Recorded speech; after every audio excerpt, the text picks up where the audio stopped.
రెసిపీతో మళ్ళీ మీ ముందుకు వచ్చాము. ఇవాళ నేర్చుకోబోయే రెసిపీ ఎగ్ బజ్జీలు. ఎలా తయారు చేసుకోవాలో నేర్చుకుందాం. ముందుగా ఎగ్స్ని ఉడికించుకోవాలి. అలా ఉడికించుకున్న ఎగ్స్ని పొట్టు తీసి వాటిని పక్కకు పెట్టుకోవాలి.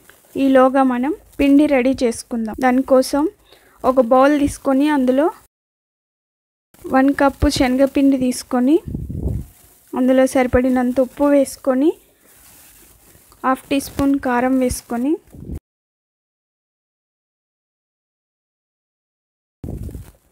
కొంచెం వాము వేసుకొని 1 teaspoon baking powder, 1/2 teaspoon వంట సోడా వేసి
తర్వాత అదే నూనెలో అన్నీ ఒకేసారి మళ్ళీ వేసుకొని బ్రౌన్ కలర్ వచ్చేంత వరకు వేయించుకోవాలి. ఇలా వేయించుకోవడం ద్వారా పిండి లోపల ఉన్న ఎగ్స్ కూడా చాలా బాగా ఉడుకుతాయి.